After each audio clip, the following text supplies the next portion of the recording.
Hi everyone, I thought I would do a makeup for hooded or small eyes, like an intro if you're new to makeup, and things that you should know. It took a long time for me to learn all this stuff, so I thought I would pass this information on to other people who are starting to get into makeup.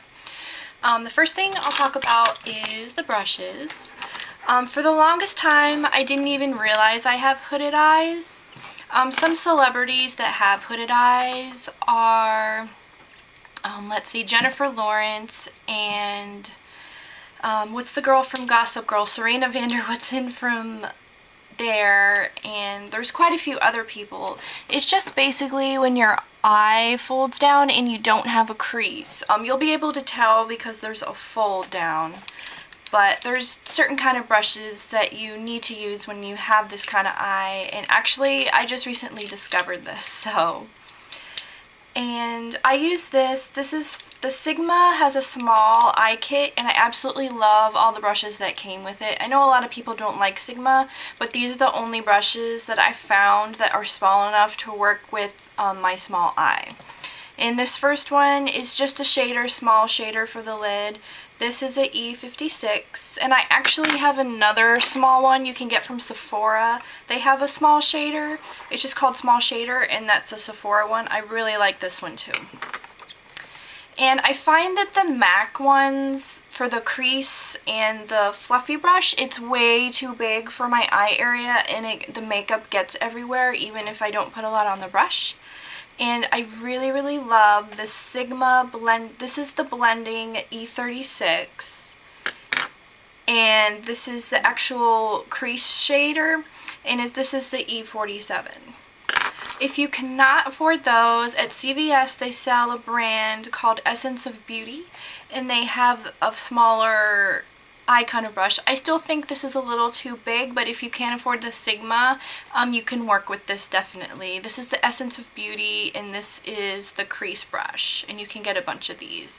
And these are high quality. I've had these for a long time, and it's very smooth and easy to work with. And you can basically get a pencil brush from anywhere. I have this old MAC 219, and it's good for the inner corner and other things. And I love this brush for just fluffing everything around and making sure it's all worked together. And this is a Sonia Kashuk Fluffy Dress brush. I'm not sure what it's called, but it's so soft, it's so easy to work with, and this is my favorite brush for blending everything. And next thing, you don't want to line your waterline with a dark color because it will make your eyes appear even smaller. If you really want to put eyeliner underneath, I suggest putting it not in the waterline but underneath your lash line. Sometimes I'll put a nude color in my waterline to make my eyes appear brighter, and I recommend the Scandal Eyes from Rimmel. This is the nude color. Yeah, it's just a 005 nude. I highly recommend this. This is very creamy. I actually had the NARS one first, which I have in here still, and I prefer the Rimmel one. But the Rimmel one, it melts in the waterline, and it's a lot easier to work with. And I noticed in pictures when I would put eyeliner in the waterline, it would not look good, or tight line, it would not look good. And when you're first starting off, you need a transition color, so when you're putting colors on your eye, and if you accidentally get it too high, if you're pale skinned, I highly recommend, this is WnW Brulee. This is what I use if I get too much color too far up by my brow, and this will take care of it right away. And it's a good matte color. If you're darker than that, you shouldn't use Brulee, but... And a good starter palette from Wet n Wild is the Walking on Eggshells palette. It actually says right on there what to use everything for. They have a champagne color for eyelid, a mid brown color for your crease, and like a white shimmery one for your brow bone just to start out, and this is a very pretty look. And another tip is when you do your eyeliner, you should probably do it out a little so it makes like your eye looks bigger. The best eyeliner I've found in the past couple years is the liquid liner. You can do this with gel liner too. Is the liquid liner from Sephora. These are $12.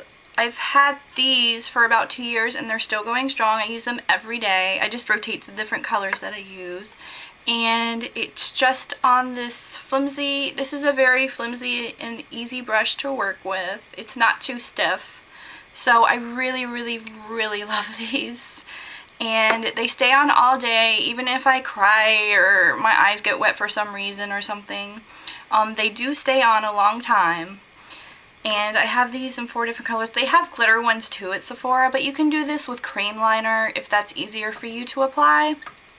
I personally don't like pencil liner. I never mastered the pencil liner, but I love liquid liner and cream liners. And Wet n Wild also has good cream liners too, or L'Oreal Infallible. I recommend their gel liner as well. And let's see. And when you apply, I didn't do any eyeshadow in the crease today, but when you do eyeshadow, since we don't have a crease, since we have hooded eyes, you want to actually put it on the brow bone above. For the longest time, I was watching some Makeup Geek tutorials, and I was doing exactly what she was doing. I was putting the eyeshadow in my crease. But the problem is when you have hooded eyes, the crease disappears and you don't see that part of your eye, and so that's why you need to put the eyeshadow above, on top, not almost to the eye. I have a pretty small frame, but just put it above your crease and it makes a huge, huge, huge difference. I'll do a tutorial on that next, but in like a couple days. I just wanted to do a basic intro on small eyes and hooded eyes and some tips on how to fix that or fix your problems. And for the most time, you don't want to put a darker color on your eye because it will make it appear smaller. You want to put lighter colors on your eyelid and then darker colors in the crease. I like wearing darker colors on my eyes sometimes, so that's not always the rule. But if you have any questions or comments, please comment below or send me an email. Thanks, and remember to subscribe. Bye.